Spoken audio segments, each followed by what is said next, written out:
Sangalete, Ô Carlos, tudo bom? boa noite, meu amigo. Tudo bem e você? Me ouve bem aí? Sim, estou ouvindo bem, sim. Graças a Deus está tudo em Ah, ordem. que bom, graças a Deus. Vamos lá então. Então, boa noite, pessoal. Sejam todos muito bem-vindos à nossa live Indomável número 8, que é, como eu sempre digo, uma oportunidade de aproximar nossos seguidores aí da indústria, do esporte, do mercado esportivo, né? O nosso participante de hoje é o Marcelo Sangalete, gestor de futebol certificado pela CBF Academy e ex-jogador profissional de futebol, nascido em Dois Córregos e que teve uma carreira Isso. de sucesso no futebol como zagueiro e volante, com passagens pelo Guarani, Internacional, Corinthians, Náutico e Sport. E de 97 a 2005 faturou um Paulistão pelo Corinthians, três pernambucanos pelo Sport, dois pelo Náutico e um gaúcho pelo Internacional. Aí uma dúvida aqui, a Três, Sangalete, foram quantos títulos seguidos? Foram três, então foram 9 títulos seguidos que você engatilhou, é isso? nove. Nove em seguida, nove estaduais em seguida.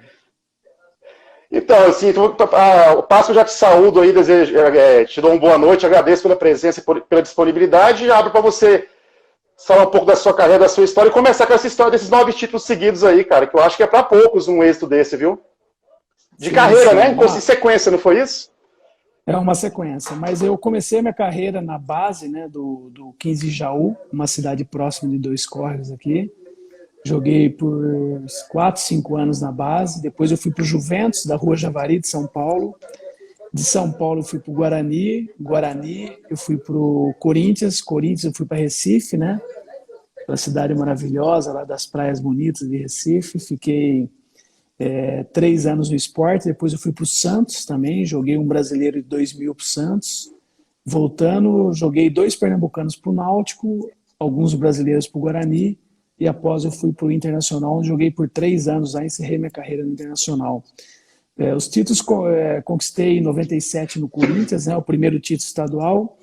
Depois teve uma sequência de Pernambucano, 3 anos no esporte.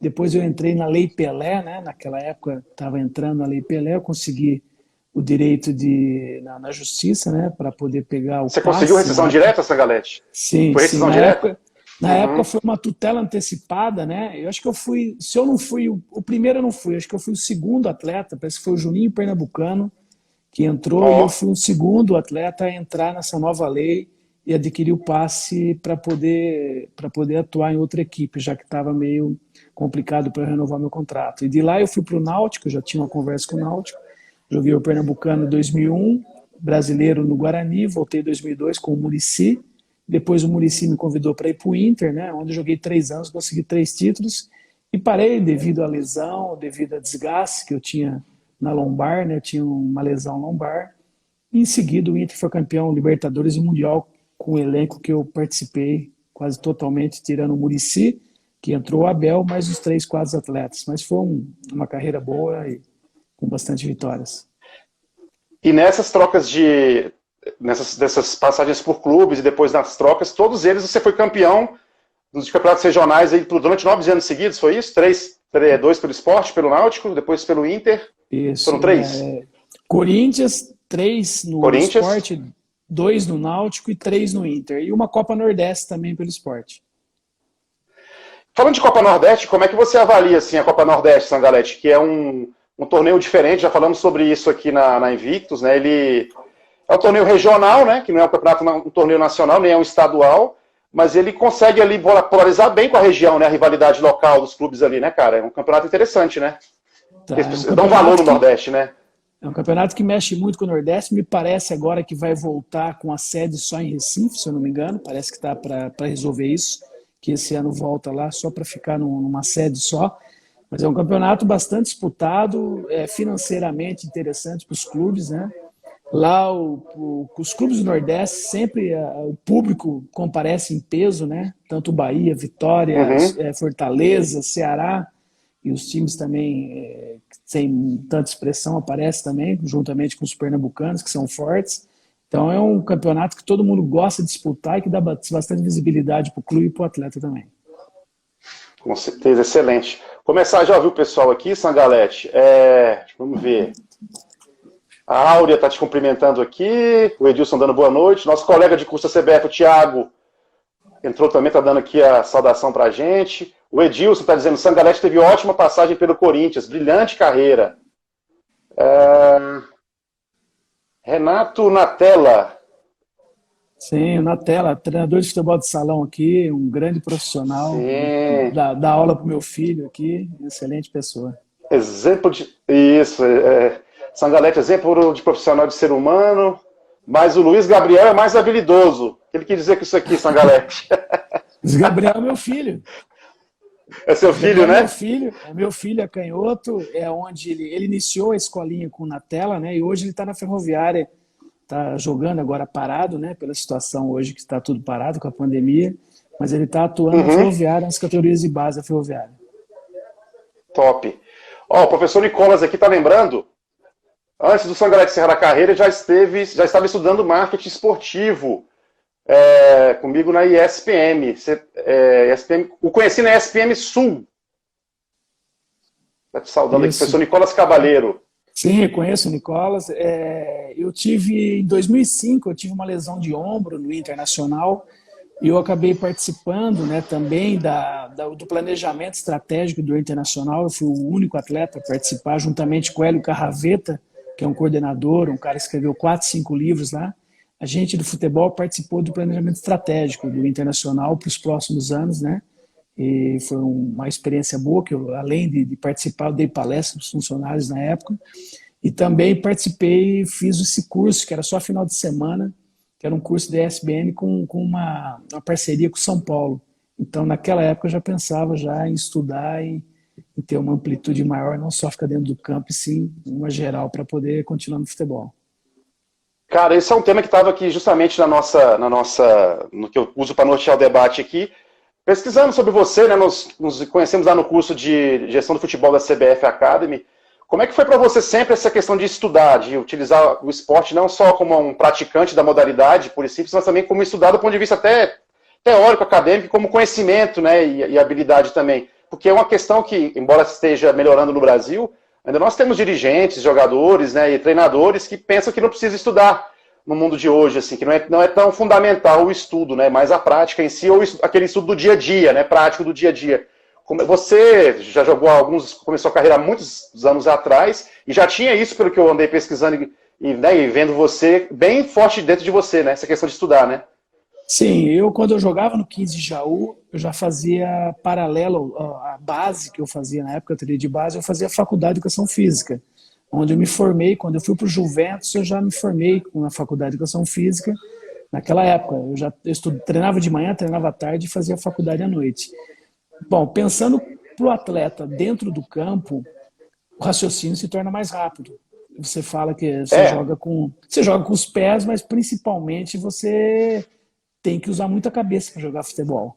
Então, quando você desenvolve mais a parte de líder, né, de liderança, de posicionamento, de orientação aos atletas, porque você consegue também, além de estudar, eu também gostava muito de ler nas concentrações. Eu lia livros, em vez de ficar jogando videogame, eu gostava de estar me atualizando. Livro de desenvolvimento pessoal, de motivacional, alguns livros que eu lia na época, e também de liderança. Então, é uma situação que eu enfrentei e que me facilitou muito dentro dos gramados. Fora dos gramados, depois que você para, você começa a ver aquilo que você fez, né? Porque era uma coisa, intuição minha, na época que eu tinha que estudar, mas me deu muita facilidade de jogar. Lógico que o treinamento ajuda muito, que a parte técnica ajuda muito, mas sem dúvida nenhuma, eu vi muitos atletas com muitas qualidades que de repente foram para outro caminho, e não seguiram o caminho do correto, o caminho de pensar em trabalhar, em treinar, e não, foram o caminho errado, caminho de bebidas, de noite, de perder horas e jogar tudo lá fora, todo aquele talento que ele tinha. Então, de repente, você estudar, você não fica só hora ociosa na categoria de base, até no profissional, você preenche um horário seu para você, de repente, sobressair perante os demais.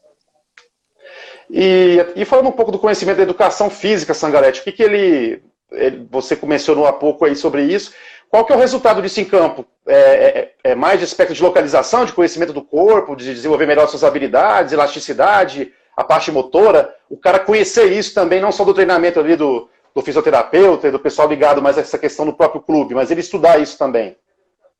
Sim, eu tinha uma noção básica, né? Porque o foco maior Aham, seu é jogar.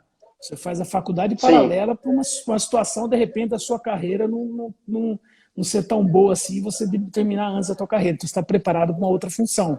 Você segue dois caminhos, a gente fala, né? Um pé em cada canoa para você, de repente, ser Cada surpreendido canoa. numa carreira tão difícil que é o futebol. Então, mas o foco meu sempre foi jogar futebol. Mas é importante você saber a parte de fisiologia, a parte. Qualquer situação que você sabia o que você estava fazendo. Como operador físico ia dar uma orientação, você tinha uma noção básica, né? Você só fica qualificado praticando. Eu não cheguei a praticar Sim. isso, né? Mas eu fui usado, né, pelo operador físico, então eu tinha noção daquilo que eu fazia e contestava, às vezes, um trabalho ou não, que de repente não estava sendo útil para mim, não estava sendo dando efeito. Você podia contestar com prioridade, com propriedade. Muito interessante, cara. E a questão da leitura para desenvolver esse espírito de liderança, né, de mentalidade vencedora, né, de foco, né? Isso também ajuda bastante o Sim, jogador de futebol, né? São formas diferentes de se focar, a gente pode dizer, mas essa gera um conhecimento maior para você, né? A questão da leitura, né? sim, e também na tua vida, né? Hoje eu tenho os A filhos sua aqui, né? vida. Eu tenho meus filhos aqui também, e quando eles começam a ter dúvida, você sabe, o português, de repente você lê muito, você fica hábil a saber, ô pai, essa palavra com C, com dois S, com C cedilha, você leu muito, então você começa a ter facilidade nessas situações de poder ensinar um filho e de poder ficar mais com a cultura mais à flor da pele, né? Você tem uma cultura um pouco Aham. mais apurada. E para finalizar essa parte, você já pensava na gestão da sua carreira nisso sim também? Poxa, eu preciso ter um outro curso, preciso ler, me capacitar, porque eu sei que essa carreira ela é curta. Você até já mencionou isso aqui, Ampassan. E eu quero já ter tal projeto para o futuro. Por exemplo, quero ser treinador, ou quero continuar mexendo com o futebol, ou quero ter uma outra atividade, de repente, empresarial, fora do mundo do esporte, se não for o caso, se você não quiser. Mas assim, você já tinha isso também em mente, essa questão, pô, eu sei que eu vou ter Sim, 10, 15 anos de carreira, isso não vai ser para sempre, né? sim, eu me preparei, eu tive uma empresa paralela, 6 anos antes de parar de essa empresa, ela deu certo por um tempo também, depois nós decidimos se separar, né, era eu e o irmão, dificuldade existe, né, quando você para, você começa a se encaixar no dia a dia, de repente, totalmente diferente daquilo que você viveu e conviveu, e essa mudança, né, de atleta para uma nova vida, também você é surpreendido por várias situações que você não estava acostumado. Então, lógico que você se preparando é sempre melhor para você enfrentar as dificuldades que você vai ter após a parar de jogar futebol. Você acha que o jogador de futebol hoje está mais com essa mentalidade do que na sua época, Sangalete? Porque sempre é um lugar comum dizer que o jogador não prepara para a carreira, de que ele não pensa no dia de amanhã, não faz uma reserva financeira. Na sua época será mais frequente? Você acha que isso está mudando no Brasil? Os jogadores brasileiros estão mais com isso em mente? Pelo que você Não, anda vendo? não, eu vejo alguns atletas como era antigamente, alguns atletas um pouco mais preocupados com o futuro, pensando mais no futuro, mas muitos também vivendo o momento e de repente não ter uma preparação. Eu acho que isso devia haver, tá? De um sindicato de atletas, devia haver isso aí dos clubes podendo capacitar esses profissionais com palestras, com cursos paralelos para poder orientá-los na parte financeira, na parte de preparação pós a carreira de atleta de futebol, seria super importante, e vejo poucos clubes, ou quase nenhum no Brasil, fazendo isso, preparando seu atleta. Vejo na Europa muitos clubes preparando o atleta já quando antes de parar, dentro do próprio clube, se capacitando para ser um gestor, para ser um treinador, e aqui no Brasil isso não tem. Eles querem sugar o máximo do atleta e não dá essa condição dele poder se preparar para poder essa pós-parada aí como atleta de profissional de futebol. Sem dúvida, isso é uma pena, cara. Vamos ver mais aqui a interação do pessoal. Diego Sanara. O Diego está perguntando aqui. Sangalete, você tem mais carinho pelo Náutico ou pelo esporte? Eu tive carinho pelos dois, né? Fui campeão nos dois. Eu gostei muito do esporte, saí numa situação que eu não queria na época, mas ganhei títulos para os dois. Eu tenho muito carinho por Pernambuco. Isso é sem dúvida. Eu tenho 3 filhos e 2 pernambucanos. Então gosto muito de Pernambuco, principalmente em Recife. Que legal, cara. O Edilson pergunta: o que você acha que mudou na área de gestão esportiva do seu tempo de jogador e dias atuais? Teve alguma mudança significativa? Muita mudança, né? Na época tinha poucos profissionais capacitados, né? E já prontos para fazer uma gestão esportiva. Tinha aquele diretor que de repente ia no final do treino ou estava presente poucas. Tinha um gerente de futebol, esse diretor que fazia essa gestão. Hoje tem executivos capacitados para fazer uma gestão da parte financeira. Ainda vejo ainda um pouco de dificuldade na parte técnica, aquele que não atuou, né? De repente tem essa dificuldade ainda, mas hoje as coisas são vistas como uma empresa. Na época era como um prazer, um hobby, uma coisa a mais da pessoa ir lá e frequentar pelo amor do clube. Hoje não, hoje é uma gestão profissional, tanto é que tantos clubes aí já estão partindo por essa área para poder pensar no futuro como empresa, não só como uma instituição. E nós temos também mais formação nessa área, né, Sangalete? Acho que a própria CBF aí tem investido, existem outros cursos também para quem quiser se capacitar. As regras também da FIFA, né? As exigências da FIFA também de capacitação de treinadores, de gestores, tem também um impacto nisso, nem que seja por goela abaixo aqui no Brasil, né? Mas tem se profissionalizado mesmo que ainda passos, talvez não tão como esperado, mas essa realidade tem mudado, né?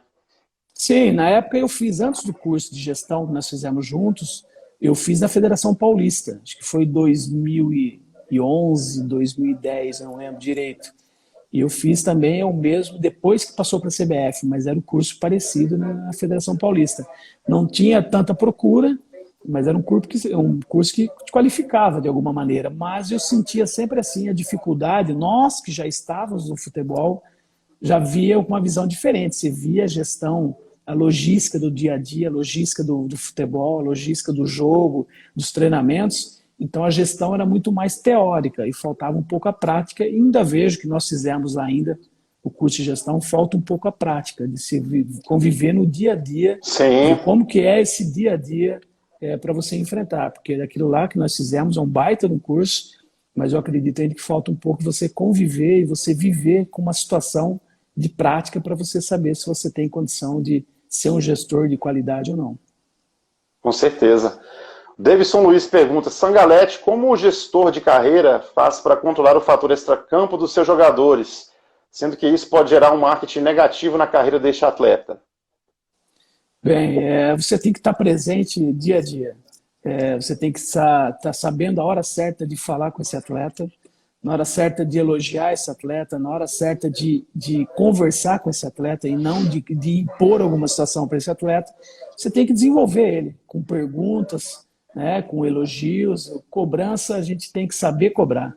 Então, eu acho que a dificuldade vai existir em qualquer carreira de futebol, ele vai ter altos e baixos, e você vai ter que estar preparado para isso, para poder ser um psicólogo, para poder ser um pai, para poder ser um amigo, porque muitos atletas aí passam com dificuldades até familiares, e você tem que estar numa presença, de repente, de uma situação mais próxima dele, para que tenha confiança que você possa orientá-los ele não só dentro de campo, mas fora de campo também, que é super importante.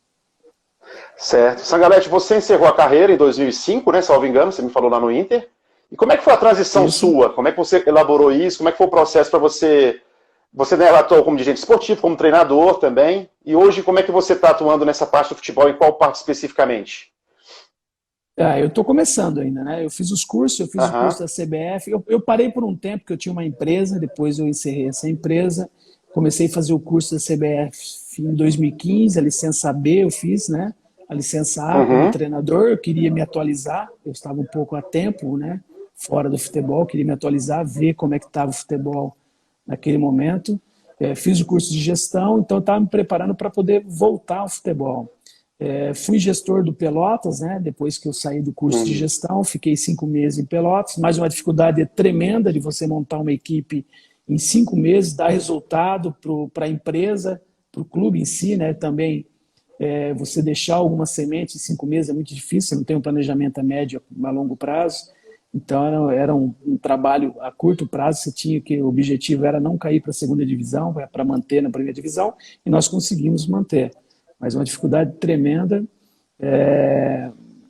O importante, agora fugiu, eu estava falando do Pelotas, você falou mais sobre essa preparação, não é isso que você falou? A transição de carreira, como é que se dá, né? A transição de carreira, como é que você planejou isso e tudo? Sim, eu fiz essa gestão, mas assim, agora eu estou numa empresa, né? Estou numa empresa de gestão de atletas. Estou há um ano já nessa empresa, como parceiro dessa empresa. Estou indo bem, é um começo de trabalho, mas é difícil, muito difícil para você fazer essa transição de atleta para poder você seguir um novo caminho. Porque você sai como atleta, você sabe fazer aquilo muito bem, você fez aquilo, parece que você aposenta e agora vou fazer o que na minha vida. Por mais que você tenha se preparado para você se encaixar no mercado, é difícil, você é visto como ex-atleta. E de repente o ex-atleta não tem essa credibilidade toda que nós esperamos no mercado, né? Ele é visto como ex-atleta e não como um acadêmico, um estudioso. Então falta um pouco essa qualificação do ex-atleta ainda para poder estar no mercado com mais qualificação juntamente com os demais que tem hoje. Hoje, como é que funciona assim em geral, Sangalete? Eu pergunto mesmo por desconhecimento próprio mesmo, assim. O cara terminou a carreira de atleta, porque a gente vê alguns casos de ex-atletas que logo já engatam alguma coisa numa comissão técnica, como auxiliar. Vai um pouco do network do cara? Como é que funciona isso? Ele já vai preparando isso, já perto da aposentadoria, já vai construindo esse caminho? Como é que é o mais natural de acontecer hoje no futebol brasileiro, essa transição? Tem vários casos, né? O meu, eu tinha uma empresa, então eu tive essa dificuldade de voltar no futebol. Eu tenho amigos que pararam de jogar futebol, tiveram um tempo, se capacitaram para poder voltar no futebol. E eu acredito assim, quando você para de jogar futebol, você tem que tirar a camisa, a gente fala, né? Deixar de ser atleta, deixar de viver as glórias que você teve como atleta. Você tem que encarar uma nova profissão, ou como auxiliar, ou como treinador, ou como gestor, ou como, de repente, você orientando o atleta como representante desse atleta. Então, você tem que escolher esse caminho, é muito difícil porque você, de repente, não consegue se enxergar ainda que parar de jogar futebol, porque a maioria dos atletas de futebol, acho que todos, faz porque gosta, né? Porque é apaixonado por aquilo. E quando para, acho que o Falcão que falou uma vez, a gente morre duas vezes, morre quando para e morre quando tem uma morte mesmo lá na frente. Então você tem uma dificuldade tremenda de se encaixar. Eu tive essa dificuldade porque eu foquei na parte empresarial. E hoje eu estou voltando, fazendo os cursos, voltando com calma, mas eu tenho as portas abertas. O importante é você ter uma carreira que você largou aonde você passou, deixar as portas abertas para você ter esse retorno. E lógico, network é super importante, você ter esses contatos para você chegar e poder conseguir se adaptar de novo à nova função. Essa empresa que você atua hoje é com gestão de imagem e também de transação de negócios de atletas como intermediário? Sim, nós temos ex-atletas, né? A NG, nós temos o Edu Schmidt, que esteve atuando no Betis da Espanha, o Fábio Aurélio, do Liverpool, tem o Neto, né, que são os donos da empresa. E eu sou como parceiro, e tem mais um ou dois parceiros da empresa. É uma empresa há 13 anos, que temos atletas já no Real Madrid, tem no Roma, nós temos atletas que estão iniciando uma carreira aí, que tem bastante projeção no futuro. É loja, representação de atletas, tem o marketing também do atleta, nós temos o jurídico, é uma estrutura total para os atletas, e a gente também está presente no dia a dia desse atleta, orientando e podendo fazer o máximo por ele naquilo que ele necessita para poder seguir a carreira tranquila. E como é que essa parte do marketing da imagem, que é até um pouco do que a Invictus mais, né, tem interesse de divulgar e da gestão, como é que vocês atuam? Na parte só de orientação ou chega a ser no aspecto de gerenciamento de rede social dele, assessoria de imprensa? Como é que funciona essa parte? Ou só quando tem uma crise vocês entram nessa parte? Tá, nós temos um profissional de assessor de imprensa que, de repente, a gente está sempre linkado a ele numa situação de olho, né? Algumas coisas assim, de olho. Você tem um marketing, você tem um profissional de marketing que está sempre usando as redes sociais e também orientando ele em entrevistas, em situações assim. Então, você tem profissionais em cada área. Isso porque nós já temos há 13 anos e temos 32 atletas já na empresa. Então, você tem uma estrutura já para poder atender esses atletas. Quando você inicia um pouco mais devagar, não com essa estrutura toda, mas hoje nós temos condições de ter uma estrutura para poder auxiliar ele em todos os aspectos que ele necessita. Tem a parte jurídica, a parte contábil, então nós temos uma estrutura por trás que dá esse suporte total ao atleta. Modificou muito, né, Sangalete, da sua época de 95, 97 para cá, é uma outra realidade, né, para o atleta, esse tipo de assessoria, né? Não tínhamos nesse nível, né? Não. Como é que era antes? Bom, eu era o meu empresário, né? Eu não tive empresário, eu fazia meus contratos. Você não teve empresário? Não, eu que fazia meus contratos até o final da minha carreira. Muita gente tinha empresário na época, mas eu não tinha. O contato era direto com você, para você ir para um clube ou Por, outro. por quê? Foi uma E decisão sua ou foi o que aconteceu assim? não, eu comecei a Você fazer meus gosta... contratos e também, Carlos, eu jogava nos clubes que passava, né? Então, às vezes, eu não tinha necessidade de ter alguém para me empregar em tal lugar. E por isso, talvez, que eu não joguei na Europa, não fui fora do país. Porque eu não tinha essa ligação, eu tinha esse contato interno no Brasil. Então, eu joguei sempre nível A, né? Sempre Série A do brasileiro. Então, eu nunca precisei de alguém me empregar. As minhas atuações, os meus jogos faziam com que eu me Já te empregasse. garantiam? Sim, me garantia. E agora o marketing não, eu ganhava, a gente usava uma marca na época, não financeiramente, não tinha ganho financeiro.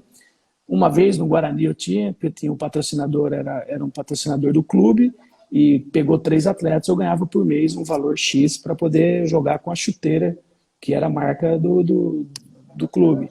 Mas eu ganhava chuteira desde quando eu joguei no Guarani, sempre ganhei chuteira até o final da minha carreira, mas material esportivo. Não tinha ganho financeiro, não, para isso. Hoje, nós temos alguns atletas da empresa que têm contratos em valores, em material, mas em valores para poder retirar o ano e também material esportivo para poder ter uma retirada. Então você tem um contrato e você, tanto o Real Madrid, o Roma, alguns meninos que estão Atlético Paranaense, têm esse contrato a cumprir com patrocinadores pequenos, mas ainda já iniciando totalmente diferente, uma estrutura diferente daquilo que era na minha época. Perfeito. Sangalete, voltando um pouco a um aspecto que você mencionou, que eu achei muito interessante, do seu aspecto de estudioso, de liderança. Que tipo de liderança, ou você acha que é a liderança hoje que mais faz sucesso no mundo do futebol, do treinador ali? Que você, se você fosse treinador, você se inspiraria? Porque nós temos uma liderança autoritária, né, autocrática ali, que né, faz arrebenta, às vezes dura um ano num clube, arrebenta com o jogador, com a equipe toda, não cumprimenta ninguém, o cara é tosco, né? E nós temos uma liderança mais inspiradora também no futebol brasileiro, no futebol mundial. Às vezes, mesmo que seja mais inspiradora, não consegue tantos resultados dentro de campo, né? Esse é um binômio difícil de você também conseguir, porque o esporte também tem uma questão de sorte, né?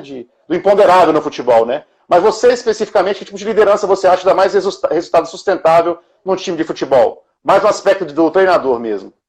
Não, para mim, o treinador ele tem que ter uma gestão dentro do vestiário. Ele tem que saber as funções do dia a dia dele. Ele tem que saber dar uma entrevista. Eu já tive treinadores bons, mas na hora da entrevista expunham o atleta numa situação delicada dentro de um jogo.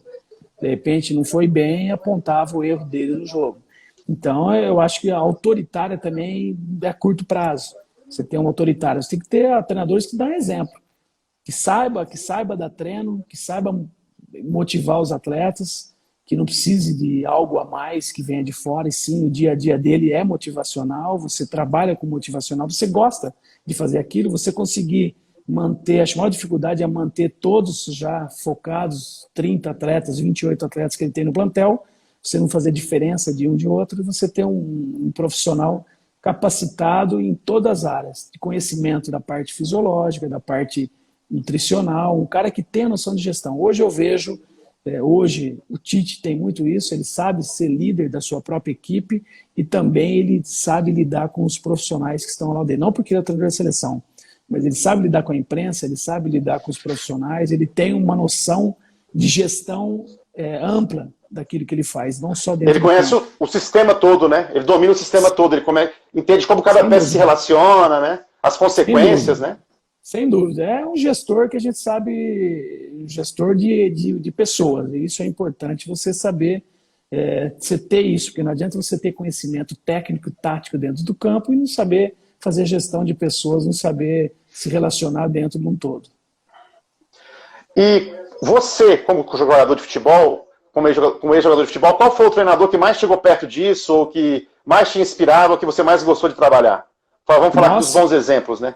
Tá, com maior simplicidade, assim, mas uma pessoa sábia, talvez não tão comunicativa, né, mas sabendo se comunicar na hora certa. O Muricy Ramalho, sem dúvida, ele no início ele batia muito de frente com a imprensa, né, mas ele teve vitórias e isso dava uma retaguarda para ele. Mas aí a imprensa começou a entender ele. A dificuldade dele no início era com a imprensa, lá no Náutico, no Internacional, mas depois a imprensa começou a gostar da maneira dele ser autêntico, dele ser verdadeiro, então ele conseguiu enfrentar essa dificuldade que ele tinha, tanto é que hoje ele trabalha na imprensa. Mas ele, verdade. como pessoa dentro do grupo, ele sempre não houve diferença de um e outro. Sempre foi a pessoa dando exemplos. Desde aquela época até hoje, ele é a mesma pessoa que eu conheço. Então, é um profissional que eu gostei muito de trabalhar. Carlos Alberto Silva, trabalhei no Guarani, também era um cara simples, um cara correto, um cara que ficava do lado do atleta e sabia lidar com pessoas, sabia fazer uma gestão por inteiro. Experiente, né, Sabia. Sangalete? Sim, Muita foi campeão, experiência, né, da velha guarda do campeão futebol brasileiro, brasileiro. campeão Pô, brasileiro, são pessoas. Eu trabalhei com o Ricardo Gomes do esporte também, gostei muito do Ricardo, só que eu falei para o Ricardo uma vez, seu perfil é Europa, porque era um profissional totalmente diferente, até que ele tinha trabalhado no Paris Saint-Germain, jogou lá, e era um cara mais estilo europeu mesmo, um cara que não estava acostumado com o dia a dia dessas dificuldades da imprensa e de gestão totalmente atrapalhada que era da época. Era um cara mais profissional para a época, para o clube que ele estava naquela época. perfeito, Sangalete.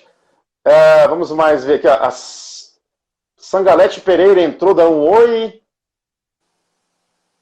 Tem parente sua aqui. Paulo César Vanderlei, Sangalete é fera dentro e fora de campo. Felipe Campos está aqui também. Mais uma pergunta aqui do Edilson. Sangalete, uma curiosidade do meio esportivo. Jogador derruba técnico? Existe mesmo jogar pelo treinador? Não, eu acho que o técnico se derruba sozinho. Ele cai sozinho. Porque ele tem que saber lidar com o atleta. Ninguém vai entrar em campo para poder perder um jogo. Tem situações que o atleta fica chateado com uma declaração, de repente, que ele deu na imprensa referente a uma derrota. Você vê que ele se queimou. Então, de repente, o atleta, o jogador perdeu um jogo e caiu o treinador. Não, de repente, ele não soube lidar com aquela situação adversa na época e não soube trazer isso como situação positiva para o elenco. Ele foi e se queimou numa entrevista e aí trouxe uma situação negativa dentro do grupo, né? Então, de repente, fala, o treinador caiu porque os jogadores perderam e derrubou o treinador. Não, ele não soube lidar com a situação, não soube falar a língua do atleta na época. Eu acho que, não, pelo menos a alto nível que eu joguei, não tinha isso da gente fazer corpo mole para derrubar um treinador. Sangalete, me conta um pouco assim, eu me lembro de você jogar, era moleque, criança ainda, você era zagueiro. Você deve estar com zagueiro. 50 anos, falou que você é criança. Tô fazendo 40, pô, esse ano. Não, eu já era moleque, eu já era adolescente ali, pô, pré-adolescente ali, no interior de Mato Grosso e tal, e via lá você jogar com a sua raça toda lá. Mas você era zagueiro. E depois você migrou para a posição de volante. Como é que foi essa mudança? É comum de acontecer e é comum muito jogador recusar fazer isso, Sangalete? Não, eu era um jogador que eu joguei tanto do lado direito da zaga, do lado esquerdo, quarto zagueiro central, e joguei de volante e de quarto zagueiro, de líbero. Na minha carreira no Inter, eu atuei mais de líbero do que até de zagueiro. No Nordeste, eu joguei de volante. Eu tinha facilidade, eu comecei a jogar minha categoria de base no 15 de Jaú como meia, como segundo de volante, onde eu joguei no profissional. Então eu tinha facilidade de jogar. Mais posicional. Eu não era um cara que tinha força para chegar lá na frente. Hoje, talvez, não me encaixaria como volante, que tem que ser bater área a área. Eu não era esse jogador. Eu era um jogador de técnica, de bom passe, de boa impulsão, de bom tempo de bola e que conseguia organizar a sua defesa.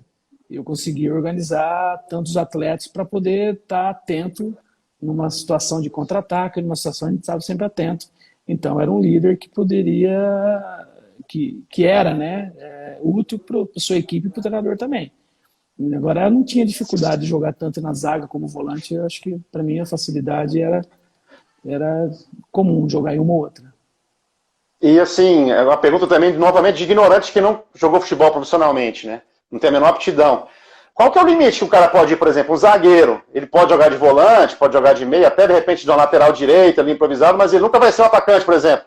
Ou não, o zagueiro é no máximo um volante. Ou o lateral direito também pode virar zagueiro. Como é que funciona isso, assim, essas questões de adaptações? Hoje é mais comum o zagueiro virar volante? Fica só por aí? Mas hoje, assim, não é o zagueiro. Eu acho mais comum o volante virar zagueiro. Entendeu? Quando você está no volante, você está de volante, que você é intenso, vai chegando uma certa idade que você vai perdendo essa intensidade que você tinha, você vai ficando mais lento, que é o natural, e você vai ficando mais experiente, mais posicional. E aí você cai um pouco para a zaga para você saber cortar caminho. Agora, para você ir como volante hoje, que é muito intenso, você corre muito, você está sendo sempre acionado dentro da partida, você tem um desgaste maior da parte física. Então, eu vejo como zagueiro, Perfeito. como livre, então, mais facilidade ainda. Você só tem mais técnica para sair jogando, tem que saber conhecer a posição, então isso requer um tempo para você aprender a situação. Mas acho que não tem dificuldade para jogar. E sim, de zagueiro para volante. Lateral direito, às vezes você tem um lateral que tem uma estatura boa, que tem uma visão talvez melhor de trás, ele consegue fazer zagueiro também. Agora o zagueiro para lateral é mais difícil, né? Porque assim, o lateral tem que ir, voltar, tem que cruzar, tem umas habilidades bem mais específicas, né? Sim. Paulo César Vanderlei, Muricy e Sangalete foram perfeitos no Náutico, ambos foram campeões. O nosso colega Igor, para de chamar o Sangalete de veterano, todos temos a mesma idade mais ou menos.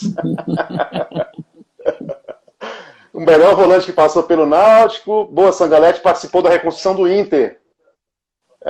Cadê? Ainda me embanando aqui. Do Inter também tem participação nos grandes títulos. O Edilson falou aqui que lembra do Sangalete fazendo gols de cabeça.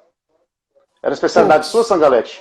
Não, era mais defensivo. Mas eu fiz alguns gols de cabeça, mas eu não era um atleta que fazia muitos gols, não. Eu era um atleta de contenção da área, que tinha um bom passe, e eu acho que a maior, talvez, era a parte de liderança mesmo dentro do vestiário também, não só dentro do campo. Você conseguia organizar a equipe, conseguia direcionar todo mundo para o objetivo que era vencer as partidas. Sangalete, vamos para mais uma pergunta do Davidson aqui. Estádios do tipo Caldeirão fazem realmente diferença numa partida? A favor ou contra, né? Tem que saber isso. De repente você está num estádio a favor, que nem nós jogamos contra o Boca lá quando eu estava no Inter. Eu vejo o campo do Boca lá, a acústica dele é muito difícil para quem vai enfrentar e quem não está acostumado. Você gritava com o teu companheiro que estava do lado e não escutava, porque a torcida grita o jogo todo e você não consegue escutar uma orientação do seu atleta a poucos metros. Então tem uma dificuldade muito grande. Agora, para a gente que jogava alto nível, eu não tinha essa dificuldade, talvez para mim, estou falando por mim, dificuldade de jogar a favor ou contra a torcida. Eu tinha meu foco e eu era bem centrado naquilo que eu fazia, então só no início da partida você escutava uma coisa, depois você é focado na partida, só escuta a torcida quando o juiz apita o final da partida. Para mim não tinha dificuldade de enfrentar. Para você estar jogando fora de casa, dentro de casa, com pressão, sem pressão, era a mesma coisa, assim, você não alterava seu foco, né? Não, eu acho que... alterava o mínimo. Eu acho, não alterava. Eu vejo isso, o grande atleta, talvez, não que eu fui um grande atleta, mas joguei em alto nível. Mas o jogador de alto nível, ele tem que ter essa parte psicológica bem evoluída, porque a pressão vai existir. Ele tem que saber lidar com isso, tanto a favor como contra. Porque a favor pode estar a favor dele. Numa falha dele, de repente, inverte a situação. A torcida a favor começa a vaiá-lo, de repente, se ele errar. Então, ele tem que estar preparado. Você já passou por isso alguma vez, Sangalete? Já passou por alguma situação parecida com essa? Eu passei numa situação no esporte, que eu falei na Copa Nordeste, jogando pelo esporte, eu errei, tomou o gol, mas em seguida eu fiz o gol do título. Empatou 2-2 com Vitória e nós fizemos gol. Dei a volta aquele do empate 2-2?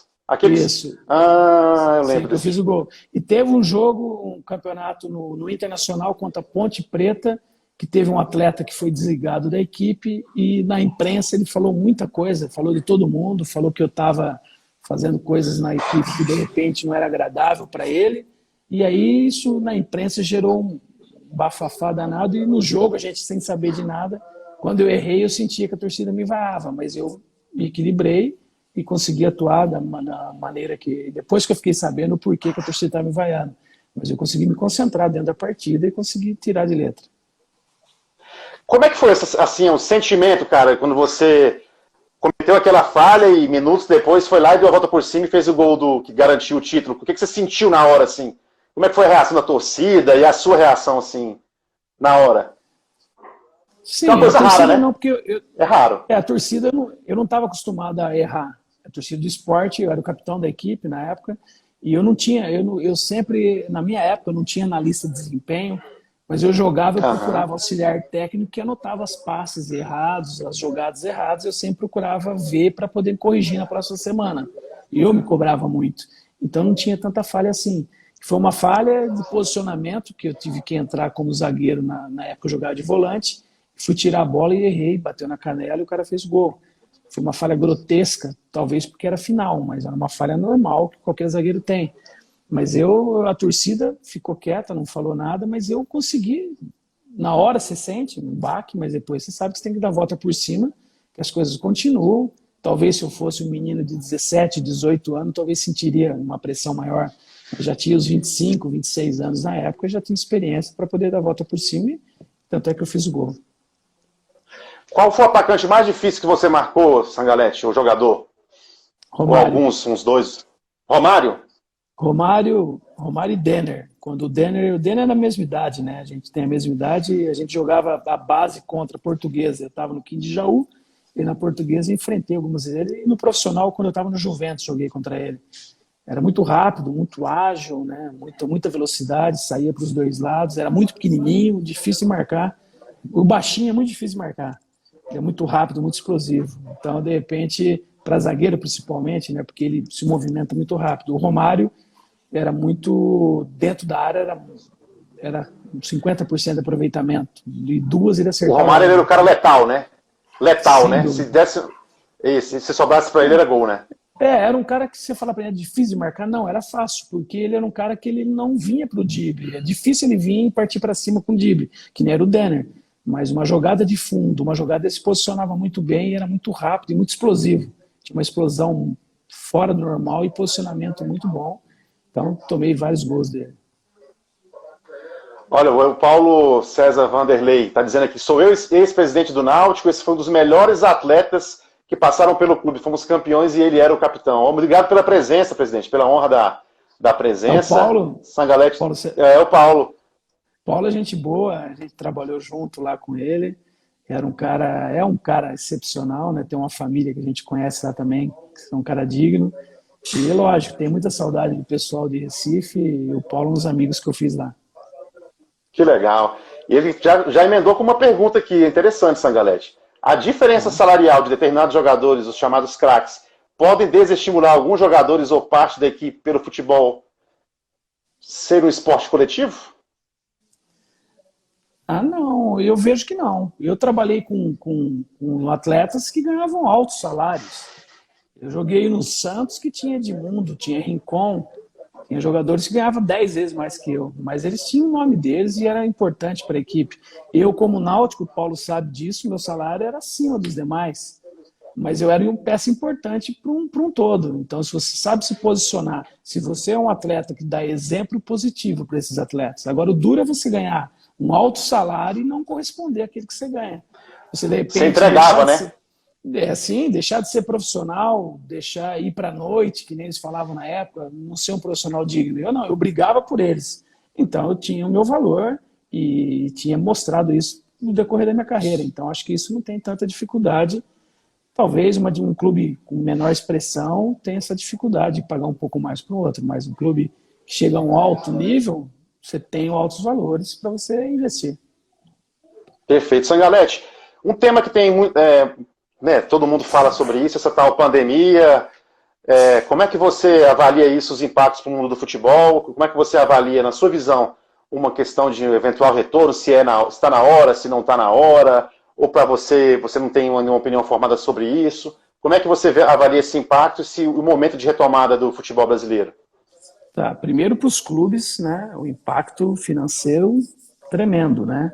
Eles vão sentir muito, isso aí a nível mundial, está todo mundo sentindo, vamos falar do futebol, não só outras áreas, que nós vamos ser atingidos, né, sem dúvida nenhuma, de todo lado vai vir problemas.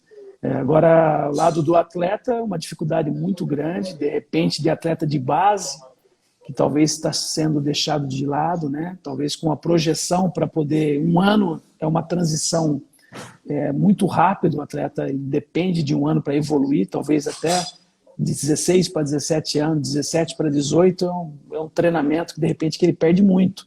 Então isso aí vai ter que ser corrigido talvez num retorno dele quanto antes voltar para poder trabalhar esse atleta com mais qualificação para poder ele evoluir aquilo que ele deixou de evoluir nesse tempo. O profissional perde um pouco tempo, perde um pouco tempo de preparação, mas eu vejo que isso vai ter que ser superado de uma maneira ou de outra. Vai ter que voltar ao futebol, talvez sem o torcedor, mas não sei como vai ser a parte financeira para poder se manter isso aí. Vai ter que ser adequado a uma nova situação no nosso país, mas o futebol continua, é a alegria do povo e no Brasil, então, ainda todo mundo está com saudade de ver o futebol aqui dentro do nosso país. Está voltando alguns regionais, a gente sabe antecipado dos outros, mas é importante saber que vai ter que voltar com segurança, né, com as regras que tem que ser tomada para voltar e voltar para não, de repente, não precisar parar lá na frente. Que volte para poder ficar. Eu vi um estudo hoje, acho que do Amin Somoji, ele já fez uma estimativa de perdas para os clubes de futebol no Brasil de 37% de receita. Já é o que ele já estudou, que já viu que vai impactar de cara em 37%. Para muitos clubes pequenos, né, de médio porte, que já tem dificuldade para fechar a conta, fechar com menos 40% praticamente, pode ser uma sentença de morte, né, para muitos clubes, né, que tem dificuldade de fazer pagamentos, disputam campeonatos menores, curtos, como os regionais, né, Isso ficar sem calendário. A maioria dos clubes brasileiros, quase todos, né, vamos generalizar todos aqui, fecha o ano no vermelho. Imagina com 40% a menos. Uma dificuldade tremenda de poder manter o futebol aí no dia a dia. É terrível, essa pandemia tudo começou com o nosso líbero Sangalete, com o professor Muricy, o Leandro Gergen. Sangalete, já caminhando-se mais para o final, cara, qual time desse que você passou que você viu mais pressão do ponto de vista de torcida, de resultado? Passou por times grandes aí. Tem isso mesmo, ou da questão do tamanho do time, né? Ou isso também vai muito da questão do jogador de aceitar essa pressão ou não, ou de saber lidar com isso? Mas qual foi o momento que você sentiu mais pressão assim, na sua carreira? Eu acho que a partir do momento que eu joguei no Corinthians, eu falei, joga qualquer time no Brasil. É mesmo? Depois que eu passei, todo mundo fala isso, né, cara?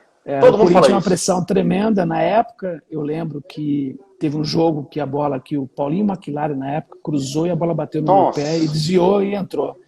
Eu tive torcedor que chegou em mim, na próxima eu te mato, brincando, né, falando sério, mas você é novo ainda, com 24, 25 anos, você escuta uma dessa e assusta. Mas acontece aí. E daí um jogo que eu estava machucado, que apedrejava o ônibus, se eu não me engano, que foi jogar contra o Santos. Então é uma pressão muito grande que hoje existe ainda não naquele nível que existia naquela época. Mas é uma pressão enorme da torcida. E quando você joga em clubes que tem torcida grande, como a maioria que eu joguei, Náutico, Sport, e Corinthians, Inter, Santos, Guarani também, você é cobrado dia a dia. Então você tem essa pressão não só no dia a dia no jogo, mas quando você sai às ruas com o seu familiar, você é cobrado também por uma vitória, por uma situação, de repente, que você não está esperando. Está com o teu filho na escola, vem um pai do outro menininho, tem que ganhar amanhã. Então é uma cobrança total durante toda a sua carreira. E depois, quando você vira também um treinador, um gestor ou qualquer um que seja também, você é cobrado. Então, acho que a vida da gente é cobrança e você tem que se adaptar a isso e saber conviver com isso.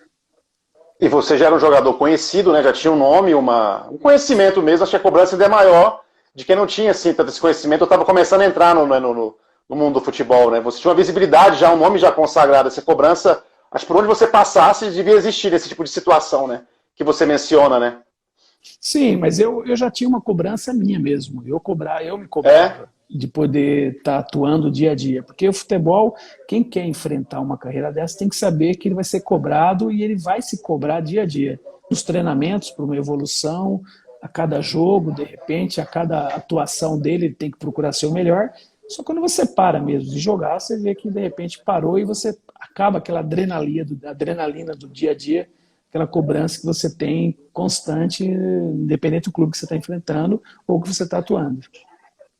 A última pergunta, Sangalete, você sente vontade? O que você sente hoje quando você vê uma partida de futebol? Ou assim, uma vontade de retornar, de jogar de novo? Ou não, assim, eu quero ser mais preciso. O que passa na sua cabeça quando você vê uma partida de futebol, assim, um jogo de futebol? Você sente vontade, sente saudade daquele ambiente do futebol, do jogo? Tá, primeiro, assim, o cara que jogou futebol e não sentir saudade é porque ele não gosta de jogar futebol. Eu, até hoje, vamos falar, por semana eu devo sonhar 1 ou 2 vezes que eu estou jogando futebol, que eu estou entrando no campo, que eu estou jogando, que eu estou atuando. Caralho. A gente sonha, porque é uma coisa que foi muito intensa. Não é porque você sonha que você está assim, querendo, que você não tirou ser atleta. Não é, é automático. Agora, no dia a dia, assistindo um jogo, eu procuro avaliar a maneira que joga, como está jogando, que esquema está jogando, totalmente diferente. Eu não tenho essa preocupação de viver no ostracismo. Para mim já passou, a minha carreira passou, eu não fico postando muito coisa de futebol. Eu acho que eu estou em outra hoje, eu tenho que já pensar em outra situação, eu tenho que pensar em dar exemplo, pensar em, de repente, orientar meu filho, se ele quiser jogar, ou o atleta que quer jogar, ou qualquer clube que eu, de repente, está trabalhando, eu tenho que me qualificar para poder mostrar o meu profissional hoje de hoje, não o que já passou. E tem muitos atletas que vivem isso, que vivem a vida toda falando de um título que ganhou mundial, de um título que ganhou, que de repente não acaba mais e não sai mais da cabeça. Agora, saudade de jogar futebol tem, mas eu não jogo mais. Eu tenho meus desgastes na região lombar, no meu quadril, eu tenho um pouco de dor ainda, então há 4 anos que eu não jogo mais futebol. Mas brinco com meu filho, dou treinamento para ele aqui, bato na bola com ele, faço treinamento com ele, mas não sinto essa saudade de entrar em campo. Sinto a saudade, de repente, daquela época que foi muito boa. Então, quando você tem lembranças boas, você não tem trauma, você tem momentos difíceis que você passou, mas que trouxe alegria, então é momentos bons de ser convivido e de ser lembrado. Com certeza. Sangalete, queria te agradecer muito pela sua disponibilidade, pela sua atenção. Foi um bate-papo muito legal, acho que as pessoas aprenderam muito. Vai ficar gravado aqui na timeline da Invictus, para as pessoas que não puderem participar assistirem depois. Acho que você deu um bom panorama do que é a vida de jogador de futebol, de que ele pode ser algo além do que só um jogador meramente, né? O esporte também como um aspecto mais de cidadania e de constituição pessoal da pessoa, né? E como uma outra possibilidade também para o futuro de uma continuidade na carreira, para todos os desafios, as dificuldades, a questão de estudar, que eu julguei muito importante. Queria te agradecer muito mesmo pela presença. Foi muito importante para todos nós aqui da Invictus, que é, como eu disse no começo, né, uma proposta de gerar conteúdo, no futuro treinamentos de gestão, de marketing esportivo, dialogar com a indústria, com o mercado, convidar as pessoas que estão aí, que gostaram, para seguir a página. Na semana que vem, essa live vai estar disponível também no YouTube, a gente vai gravar e vai subir. E hoje já foi transmitida também pela segunda vez, tanto para o Facebook quanto para o YouTube, para o Instagram, como a gente está aqui agora. Então, mais uma vez, muitíssimo obrigado. Foi muito importante a sua presença, obrigado pela disponibilidade. Sucesso aí na continuidade da sua carreira e um grande abraço, meu amigo. Obrigado, Carlos. É um prazer estar falando com você, né? A gente não se via desde o curso. E que você seja feliz aí nesse novo projeto, juntamente com seus amigos aí que estão tocando isso com você. E que tenha sucesso aí. Torço por você, como torço por todos os amigos aí que a gente encontrou nesse dia a dia. Obrigado, Sangalete. Um grande abraço e até a próxima. Falou.